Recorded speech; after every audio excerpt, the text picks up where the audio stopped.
máquina mudou para sempre a face do planeta. Durante mais de 100 anos, a locomotiva reinou sobre a Terra.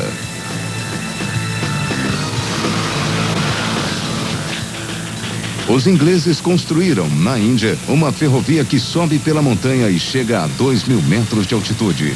Os trens cruzaram as selvas e desertos do continente africano. E na América do Norte, a locomotiva conquistou o Oeste.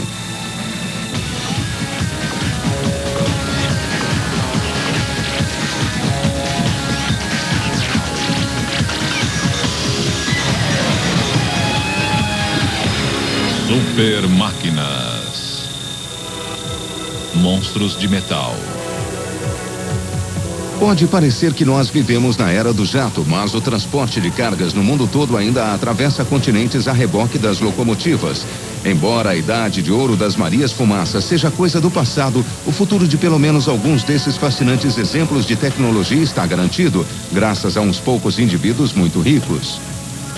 Eu quero poder colocá-la nos trilhos e fazê-la funcionar. Mostrar como ela é, fazendo o que fazia. Mostrar mais do que uma foto em preto e branco, velha e mofada.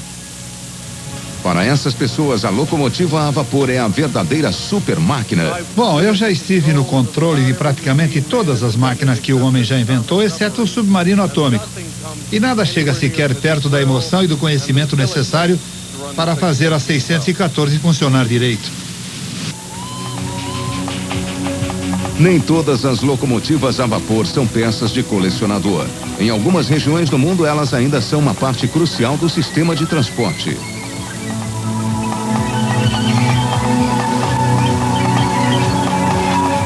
Essa é a ferrovia Darjeeling-Hill, na Índia. A viagem de Siliguri a Darjeeling, na fronteira nordeste da Índia, leva 8 horas e meia. A linha férrea sobe a 2.000 metros de altura em apenas 90 quilômetros de extensão.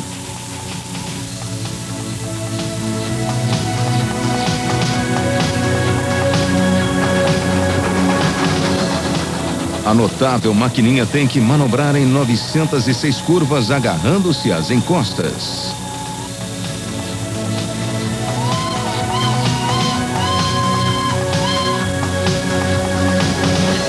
Não existe no mundo um outro passeio de trem como esse.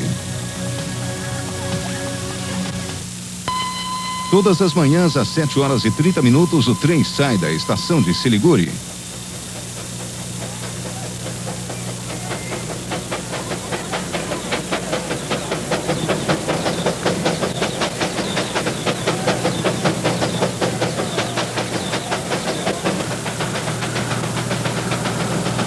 Existem maneiras mais rápidas de fazer a viagem. E até talvez maneiras mais confortáveis. Mas há mais de 100 anos, quando os ingleses construíram a ferrovia de Darjeeling-Hill, ela era o único caminho para fugir do calor das planícies indianas. No auge do verão, a temperatura vai além dos 35 graus Celsius. Sendo a malária endêmica na região, a Inglaterra preparou-se para ultrapassar praticamente qualquer obstáculo e encontrar um local adequado onde construir um hospital para os seus soldados. Com seu ar de montanha limpo e fresco, Darjeeling era o lugar ideal. A construção da ferrovia terminou em 1881, depois de 3 anos. Os habitantes do lugar a chamam de trem de brinquedo. Ela é vital para os vilarejos ao longo dos trilhos. Muitos não têm condições de pagar o preço de uma passagem de ônibus e muito menos de se dar ao luxo de ter um carro. Mas por apenas 3 pence, menos de 17 centavos de real, eles podem fazer uma das mais fantásticas viagens de trem do planeta.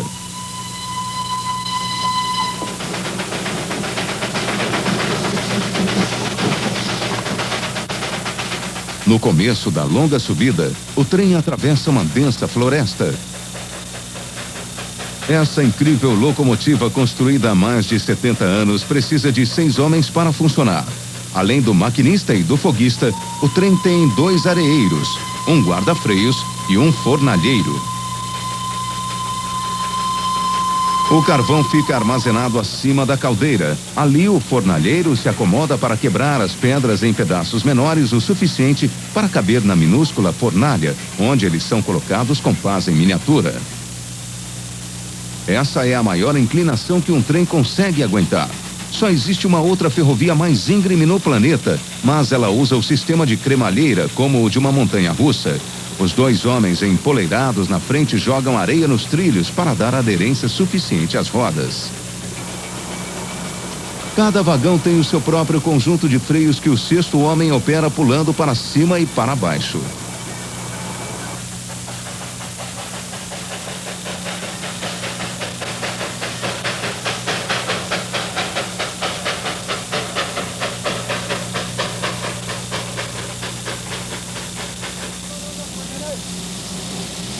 A locomotiva é pequena demais para carregar toda a água necessária para a viagem.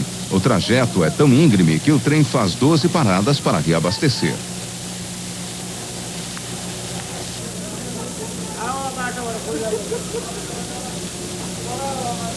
No meio da manhã, o trem recebe mais carvão na estação de Kyorsong. A locomotiva consome mais de 3 toneladas de carvão e 4.000 litros de água na jornada.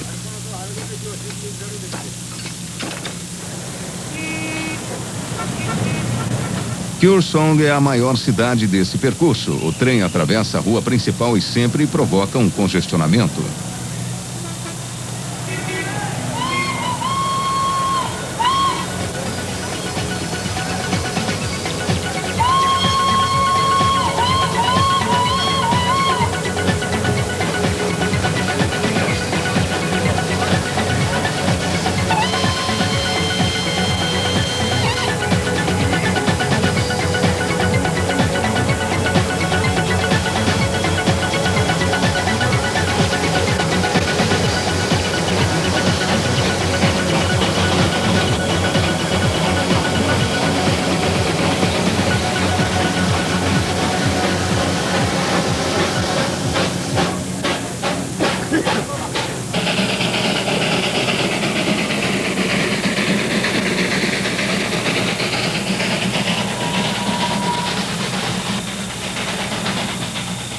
A ferrovia é atingida por grandes deslizamentos de terra que acontecem na estação das chuvas.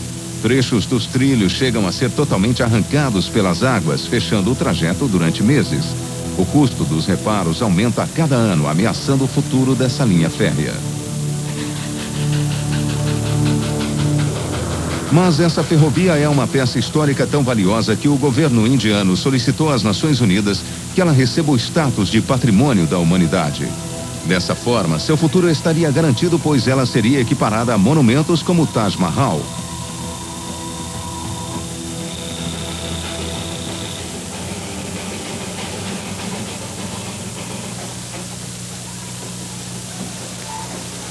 A mais de 2.000 metros de altitude, o trem chega a Gun, a segunda estação de trem em maior altitude do mundo.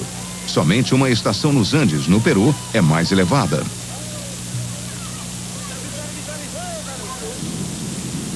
Os 6 quilômetros restantes até Darjeeling são uma ligeira descida.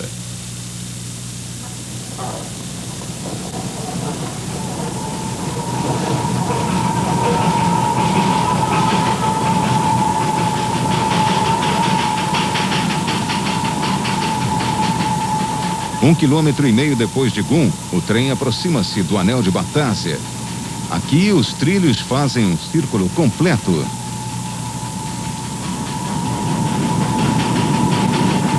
Numa área do tamanho de um campo de futebol, o trem faz a curva sobre si mesmo e desce 36 metros.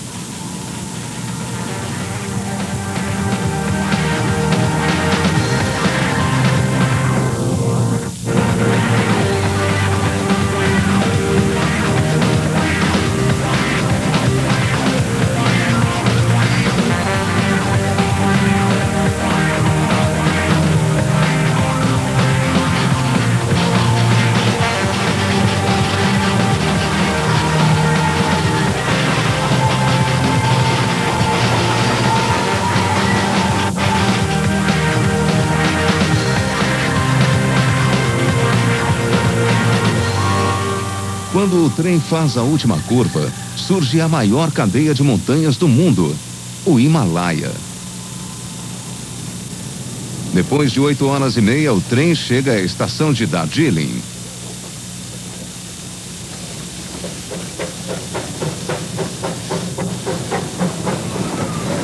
Mais ou menos na mesma época em que o trem de brinquedo começou a escalar as montanhas da Índia, outra pequena locomotiva estava a ponto de mudar para sempre a face dos Estados Unidos.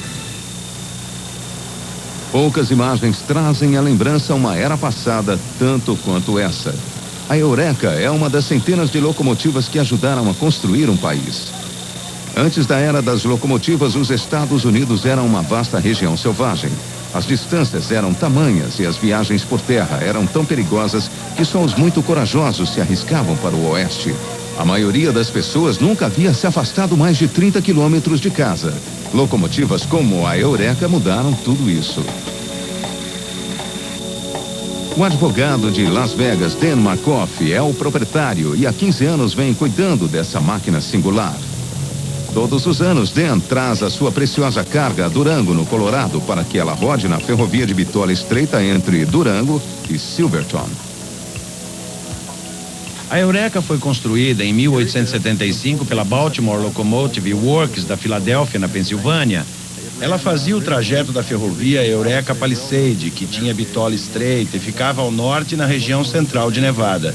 A locomotiva foi batizada com o mesmo nome da cidade de Eureka, que fica no centro de Nevada. Este tipo de locomotiva ficou conhecido como americana. A disposição das rodas é o 440, ou seja, como você pode ver, ela tem as 4 pequenas rodas guias na frente, 4 rodas motrizes maiores atrás e não tem as rodas de reboque atrás. Daí o 440. Era uma locomotiva muito usada devido à sua capacidade de enfrentar os trechos difíceis no oeste norte-americano e também em outras regiões do país, mas principalmente aqui. Dan foi alvo de críticas por causa do seu trem, mas ele acredita que a melhor maneira de preservar as velhas locomotivas é colocando-as nos trilhos e não nos museus. É a mesma diferença que há entre ver um animal empalhado na parede como um troféu de caça e vê-lo vivo ao ar livre. Eu quero poder colocá-la nos trilhos e fazê-la funcionar, mostrar às pessoas como é que ela é fazendo o que fazia, mostrar mais do que uma foto em preto e branco, velha e mofada.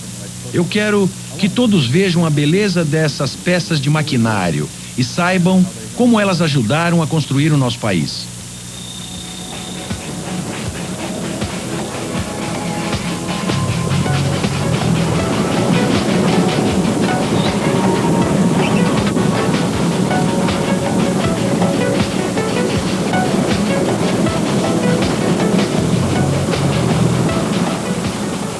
A Eureka funcionou até 1939, quando foi comprada pelos estúdios da Warner.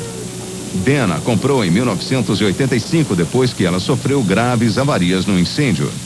Eu me decidi a restaurar a sua aparência original de 1870 e isso levou uns 6 anos. Começou em 1986 e terminou por volta de 1992. Para restaurar a locomotiva à sua aparência original, foi necessária uma perseverança impressionante. Não havia como eu simplesmente colocar a casa de máquinas e fazer tudo de uma vez. Eu fiz as coisas aos poucos. Por exemplo, a madeira deste gabinete de Nogueira tem 7 centímetros de espessura. Mas uma serraria soube o que eu estava fazendo e me ofereceu o melhor preço do mundo em se tratando de Nogueira. E foi assim que as coisas se tornaram possíveis. Se isso não tivesse acontecido, eu teria levado muitos anos mais, mas nada foi de graça.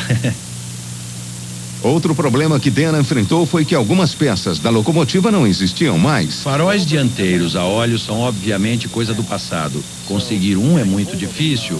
Os colecionadores que têm esse tipo particular de farol não vendem. Então eu disse, dane-se, eu vou fazer o meu. E então eu tirei as medidas de um farol no Museu Ferroviário Estadual de Nevada, em Carson City, e no Museu Estadual, ou melhor, Museu Ferroviário do Colorado, em Golden, e fiz o meu farol.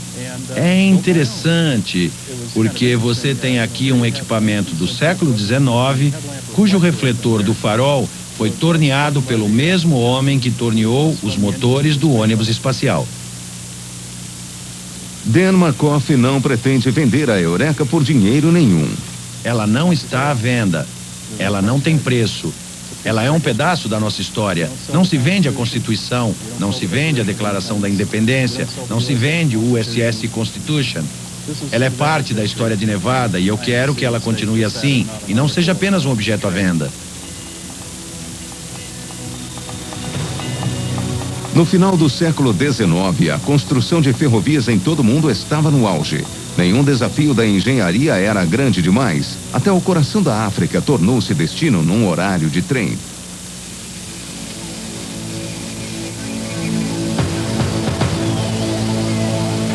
Esse parque de manutenção de locomotivas no Zimbábue, sul da África, é uma afirmação de força da máquina que ajudou a construir o Império Britânico.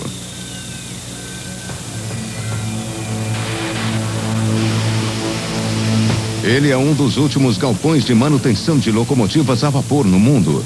Aqui é feita a manutenção e o abastecimento dessas enormes locomotivas Garratt, com mais de 60 anos de idade.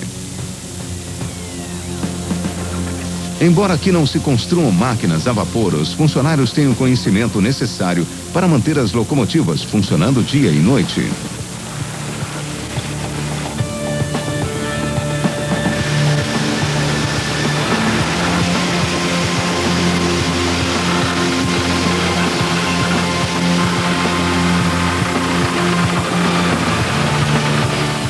As locomotivas são usadas para levar carvão e outras cargas, contornando a cidade industrial de Bulawayo.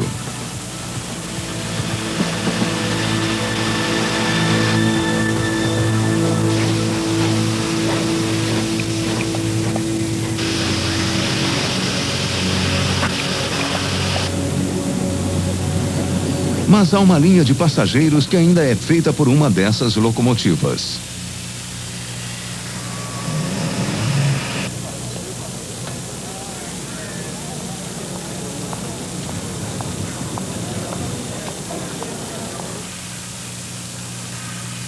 São 16 horas e 30 minutos e o último trem de passageiros do Zimbábue, puxado por uma Maria Fumaça, o Train Deluxe, ou trem de luxo, sai da estação de Bulawayo em direção a Victoria Falls, 720 quilômetros ao norte.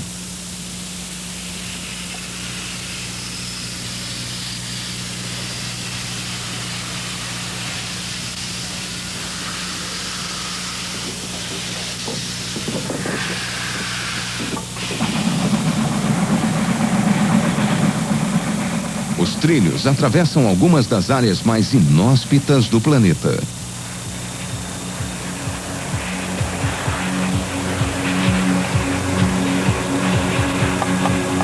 Na década de 1880, essa ferrovia foi a pedra fundamental de um plano de colonização inglesa de toda a África.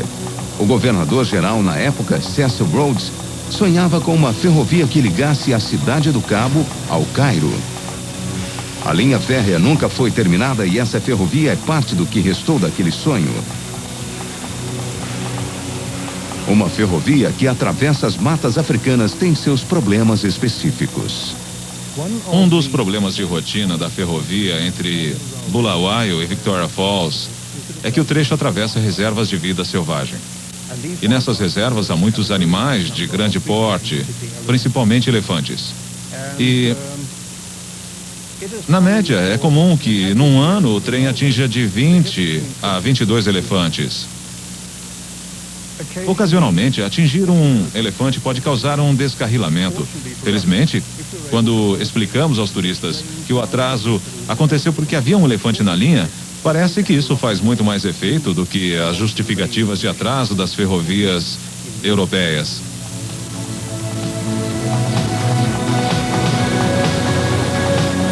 O trem percorre 110 quilômetros numa reta. Esse era o mais longo trecho reto de trilhos do mundo, até que uma outra reta de 500 quilômetros foi assentada no oeste da Austrália.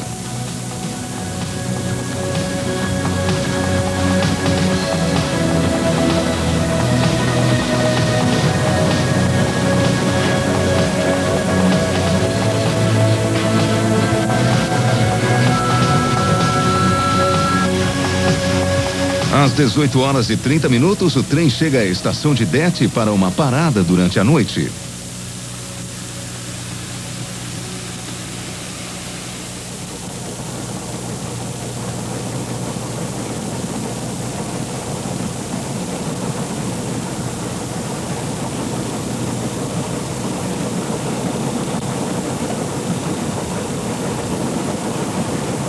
Quando o Train Deluxe segue para o norte, os passageiros sentem um gostinho da antiga época colonial.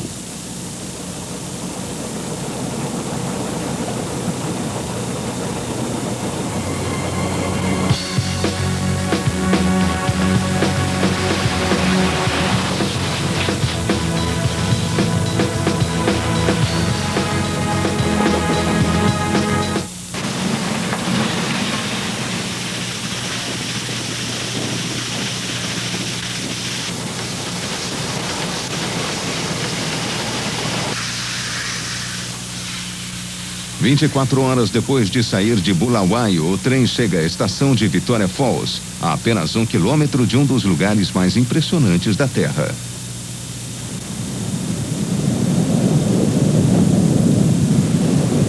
Com quase 2 quilômetros de largura, essa é a queda d'água de maior extensão contínua do mundo. Aqui, o rio Zambezi despenca inteiro num abismo de 100 metros. A ponte da ferrovia que atravessa Victoria Falls foi uma das visões de Cecil Rhodes que se tornou realidade. A ponte poderia cruzar o rio num local muito mais conveniente, mas Rhodes queria que os passageiros não só vissem a queda d'água, como também sentissem os seus respingos. 100 anos depois de construída, a ponte e sua vista da catarata ainda emocionam muitos viajantes.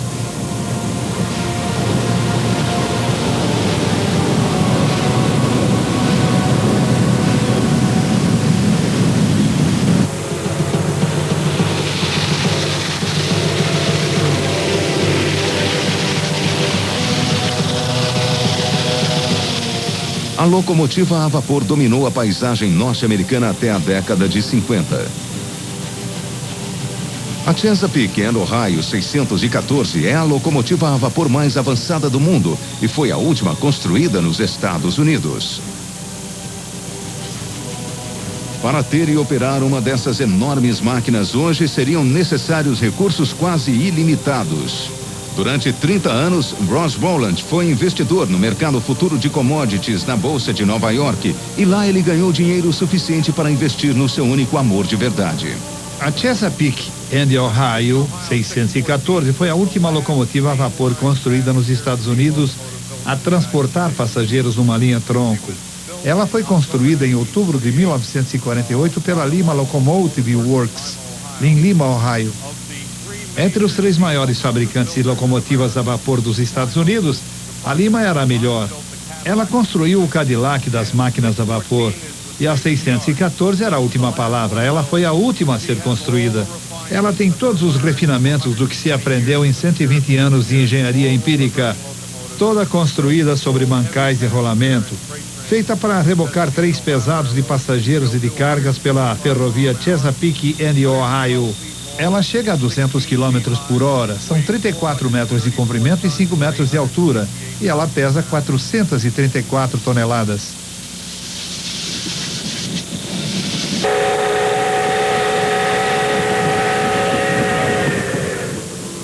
Ross tem licença de maquinista desde 1964 e já soma 4.000 quilômetros de percurso conduzindo locomotivas a vapor. Conduzir uma máquina a vapor é 90% de sensação. E é uma experiência sensorial que vem das vibrações que você recebe em parte do assento, literalmente. Em parte pelos seus ouvidos, em parte da vibração do ar ao seu redor e em grande parte pelos sons que a locomotiva faz quando está a diferentes velocidades e sob diferentes condições. Os princípios básicos são muito simples. Tem a válvula que transfere o vapor dessa grande caldeira através de tubulações de 40 centímetros de diâmetro até os pistões na frente da locomotiva. Lá o vapor se expande como gás 13.000 vezes o seu volume e empurra os pistões que estão ligados às rodas. Isso é o que faz as rodas girarem e o trem andar.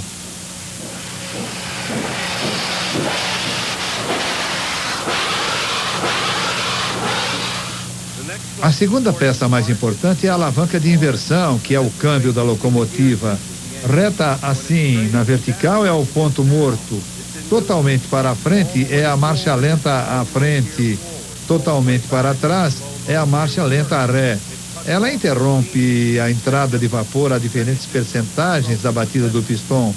Como num automóvel, você precisa da marcha lenta para arrancar e à medida que a velocidade aumenta, você precisa de cada vez menos força. Então você diminui a expansão do pistão e economiza vapor. E esse é basicamente o sistema. Quando um trem dá a partida, coloca-se a alavanca do câmbio ou Johnson Bar bem à frente e suavemente abre-se a válvula. Quando o trem está a cerca de 800 metros por hora, aumenta-se um pouco a potência e aí ergue-se lentamente a alavanca. A 130 quilômetros por hora, a alavanca está quase no centro e a entrada de vapor é suficiente apenas para mover um pouquinho o pistão, só o necessário para manter a velocidade.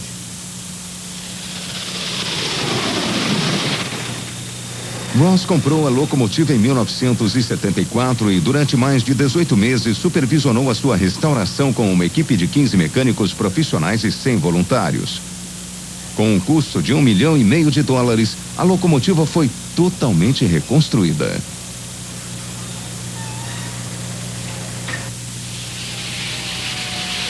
Desde que a 614 foi restaurada, mais de 1 milhão de pessoas já a viram trovejando através de suas cidades e vilas. A locomotiva a vapor fascina quase todos os que a veem. E eu acho que o motivo é que ela é uma máquina externa. Todas as peças que funcionam estão lá para se ver. E a sinfonia de ver as várias partes interagindo e principalmente a velocidade é absolutamente fascinante. Uma locomotiva a diesel é uma máquina totalmente interna. Você não vê nada. E por isso ela é entediante. E um dos nossos principais porta-vozes, um executivo da Disney, deu a melhor definição. Ele disse: com uma locomotiva a vapor é um acontecimento, com uma locomotiva a diesel é um trem. E é isso mesmo.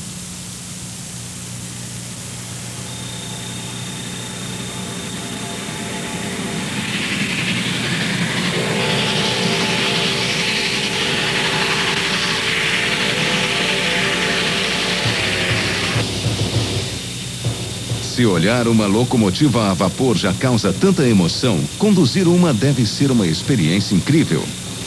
Nesses anos todos eu pilotei jatos, fui piloto semiprofissional de motocicleta, pilotei carros de corrida. Eu acho que já estive no controle de praticamente todas as máquinas que o homem já inventou, exceto um submarino atômico. E para mim nada chega sequer perto da diversão, da emoção e do conhecimento necessário para fazer a 614 funcionar direito. Nada se compara. É uma mistura de medo, emoção, concentração, suor e um bocado de força muscular, tudo isso junto. Há o fator adrenalina quando se dirige uma locomotiva a vapor. Isso, sem dúvida. Há os anos necessários para ser bom nisso.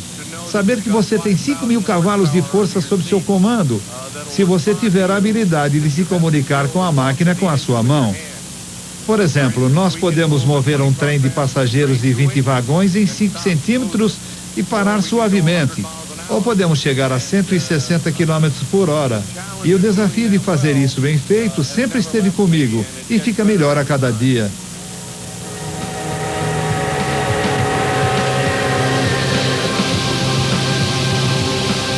A devoção de Ross Rowland pela 614 significou até agora pouco tempo para qualquer outro alguém em sua vida. Até hoje, só 3 mulheres significaram alguma coisa na minha vida. E todas, de alguma forma, se desesperaram com a minha paixão por essa senhora. Mas todas reconheceram desde o início do relacionamento que elas não poderiam competir com as 434 toneladas dessa Maria Fumaça.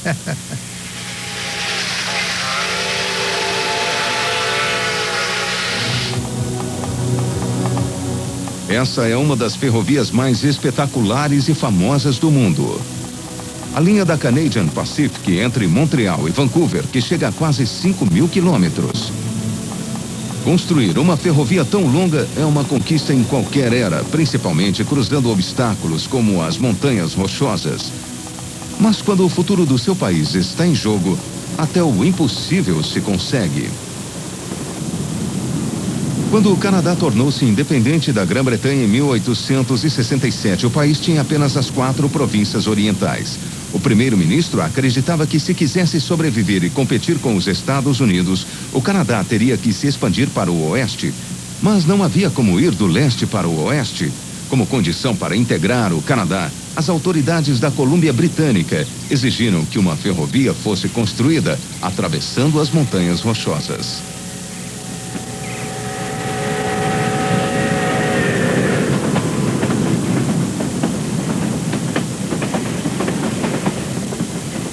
A ferrovia esculpiu seu caminho pelo coração das montanhas. Ela foi construída em apenas 4 anos e meio e custou 175 milhões de dólares.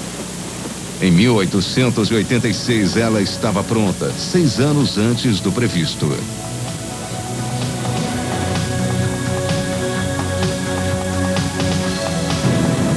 Atualmente, a linha férrea tem transportado mais trens de carga do que os trens de passageiros do início. Para rebocar um trem de mais de 100 vagões, é preciso um bocado de cavalos de força.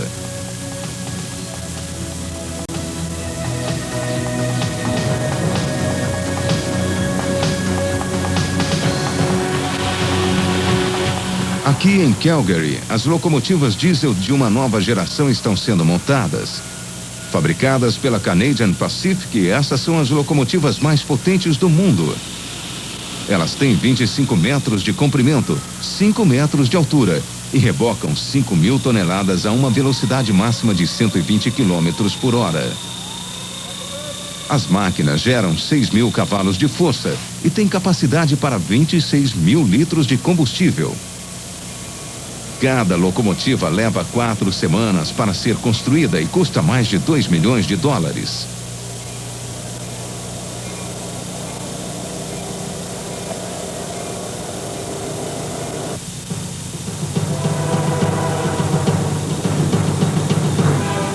Mas mesmo com máquinas tão poderosas, um grande trem de carga precisa de 3 locomotivas para atravessar as Montanhas Rochosas.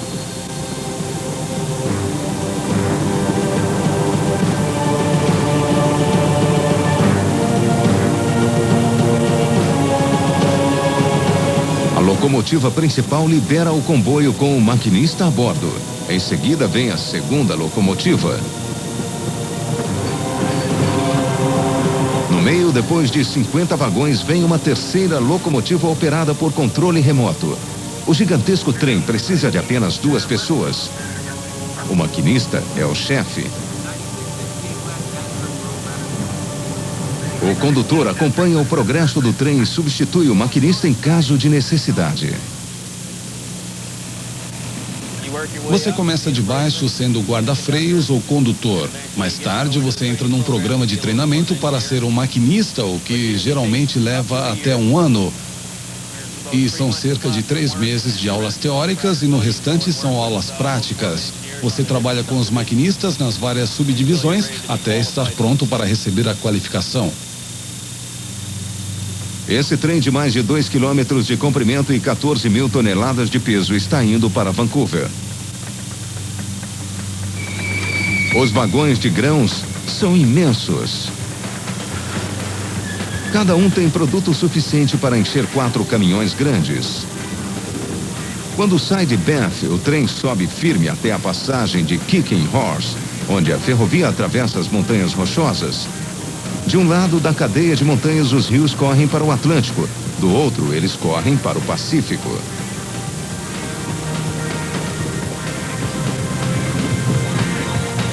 A passagem foi cartografada pela primeira vez em 1858 por James Hector, geólogo e um dos primeiros homens brancos a explorar as Montanhas Rochosas canadenses. Hector estava explorando a passagem quando levou no peito um coice de um dos cavalos da sua tropa e ficou inconsciente. Desde então, o lugar ganhou o nome de Kicking Horse, ou seja, cavalo escoiciador. Uma das áreas mais perigosas nos primeiros anos da ferrovia era Big Hill, um trecho de 13 quilômetros de trilhos com um gradiente íngreme de 4,5%. Aqui muitos trens perderam controle e descarrilaram. No decorrer de um período de 20 anos, 6 funcionários da ferrovia morreram.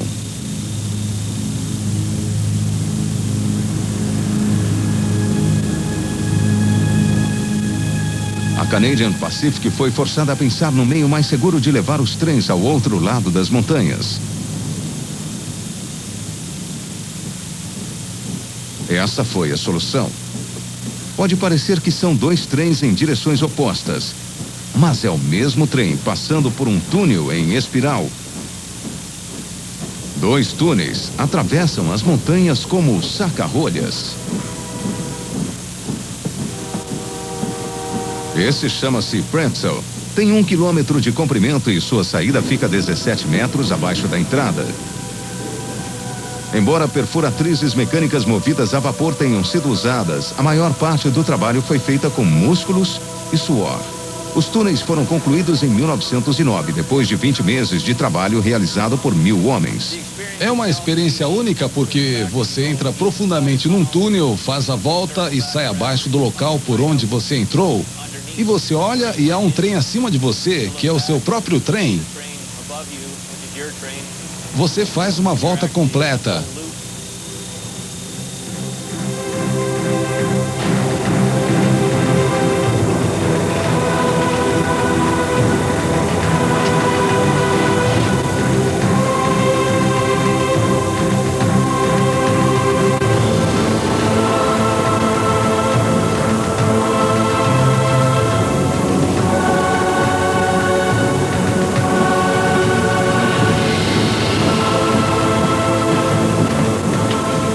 Do outro lado dos túneis, a viagem até a costa leste é só descida. O maquinista tem que se manter alerta. É na descida que aumenta a adrenalina e o coração começa a bater mais forte. Às vezes dá um pouco de medo. Nunca aconteceu de um desembestar de verdade, mas às vezes eu fico meio apreensivo porque o trem vai mais depressa do que você quer que ele vá e ele não responde como você gostaria. E aí você freia mais um pouco e ele acaba ficando sob controle. Mas não é uma sensação agradável. 11 equipes diferentes trabalhando em turnos de 10 horas levam um trem de carga como esse de Winnipeg ao porto de Vancouver em 3 dias e 3 noites.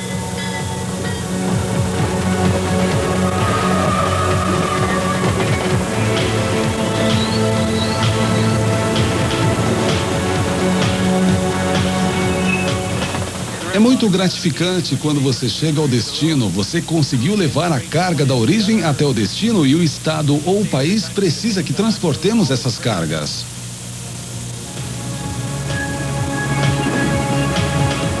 Hoje no Canadá, a maioria das pessoas viaja de automóvel ou de avião, mas as locomotivas que transportam grandes quantidades de carga são tão importantes agora quanto eram quando o país nasceu.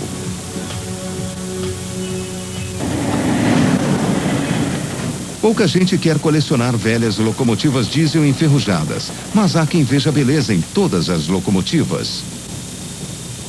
Esse homem é um dos produtores de discos mais bem-sucedidos na história da música pop inglesa. Seu nome é Pete Waterman e ele só quer dirigir seus próprios trens.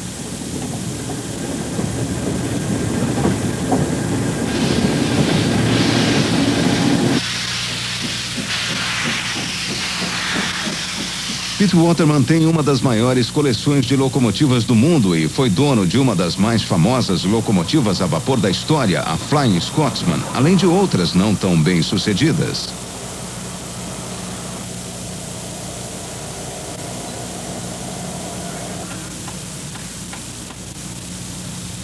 Waterman adora sujar as mãos restaurando suas locomotivas a vapor preferidas. Essa é uma Great Western Castle Plus construída pela British Railways. Nós atiramos do ferro velho e pedimos para remontá-la. E o que é ótimo é que a caldeira está quase novinha em folha. E quando você está restaurando uma locomotiva, o principal é a caldeira. Esta é, portanto, uma das últimas que vão funcionar novamente. Bem, ela na verdade ficou mais tempo assim do que em serviço, porque já faz 30 anos que ela parou. E ela só funcionou durante pouco mais de 25 anos. Mesmo do jeito que está, muita coisa já foi feita. E ainda vai levar uns 2 anos para que ela volte aos trilhos. Mas isso não é difícil. Em termos de preservação de ferrovias, 2 anos não são nada para uma locomotiva. Uma locomotiva a vapor, sabe? Como esta, então, nem se fala. Todos nós que trabalhamos nessas locomotivas somos loucos, você sabe, nós somos completamente malucos, disso não há dúvida. Ninguém pode dizer que somos sãos. As pessoas dizem que os ingleses são excêntricos. E a quantidade de Marias Fumaça que são conservadas na Inglaterra prova que nós somos completamente doidos. Quem mais gastaria 200 mil libras no que para a maioria é ferro velho? Depois de prontas, quando elas estão funcionando, as pessoas vêm e dizem: ah, que beleza, são lindas. Mas olhando no ferro velho, e depois que você gasta um monte de dinheiro, elas perguntam: quanto você gastou? E você responde: ah, umas 400 mil libras. Elas dizem: como? Você gastou tudo isso? Você é louco, é louco. Muito antes de poder esbanjar sua fortuna nessas locomotivas, Pete Waterman começou sua vida profissional trabalhando numa ferrovia. Quando eu saí da escola sem conseguir ler e escrever, eu só queria fazer uma coisa, que era trabalhar com as locomotivas a vapor. Eu queria mesmo era ser caldeireiro. Bem, eu entrei para a ferrovia em 1961, mas acabei sendo limpador e foguista. As ferrovias precisavam muito de mão de obra na época, e eu era um rapaz grande. Eu conseguia levantar peso com a pá, e isso era o suficiente. Então eu acabei na plataforma do maquinista. Eu adorava tudo aquilo, tanto quanto adoro música hoje. Quase 40 anos depois de trabalhar na ferrovia, Waterman hoje é dono de algumas peças históricas notáveis. Bom, aqui nós temos o mundialmente famoso trem que inclinava, o APT, Advanced Passenger Train, ou trem de passageiros avançado. Ele foi realmente o começo das ferrovias modernas que conhecemos hoje. O APT foi projetado para solucionar os problemas de viajar em alta velocidade pela Inglaterra. A maior parte dos trilhos tem mais de 100 anos e há muitas curvas fechadas. Os trens europeus supervelozes de hoje correm em linhas retas sobre trilhos reforçados. Substituir todo o sistema implantado na época vitoriana na Inglaterra seria caro demais. Em 1968, a resposta foi construir um trem com vagões que pudessem inclinar-se, como um ciclista faz nas curvas.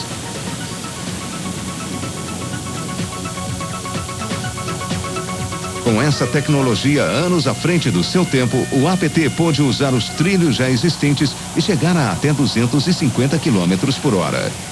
Depois de funcionar alguns meses, o APT foi tirado dos trilhos. O mecanismo de inclinação nunca foi totalmente aperfeiçoado. O que deveria ser um triunfo da engenharia transformou-se num desastre de relações públicas. Eles nos deram isso aqui para se livrar porque havia jornalistas demais tirando fotos dela no pátio de sucata. E nós tivemos que escondê-la durante 10 anos. Ela foi realmente escondida para que ninguém pudesse ver. Essa era a nossa parte do acordo com a ferrovia. Ninguém poderia vê-la.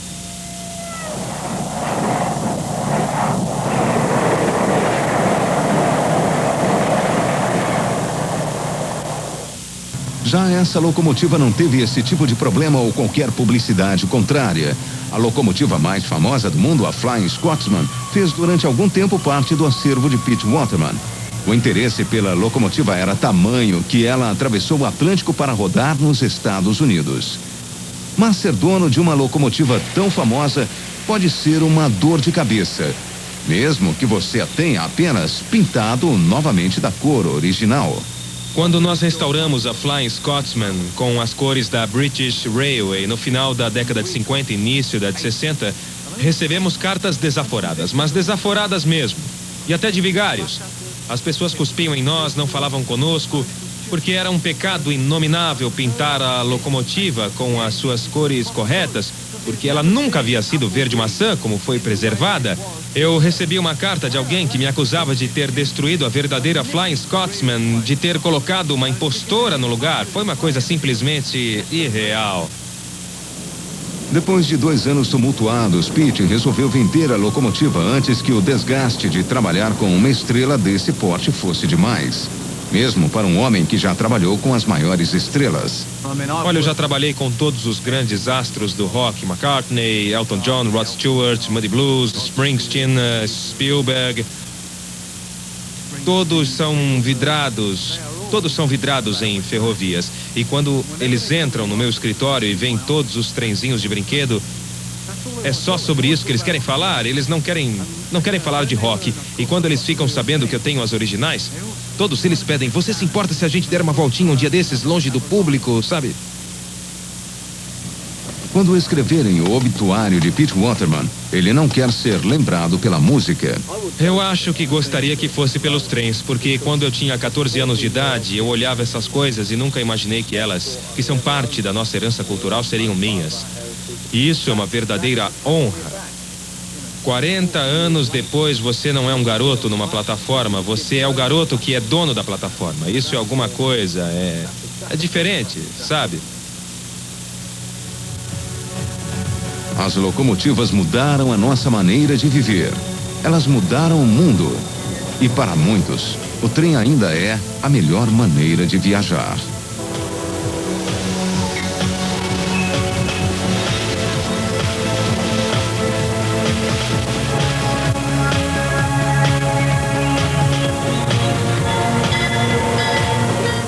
Versão brasileira DPM Santos.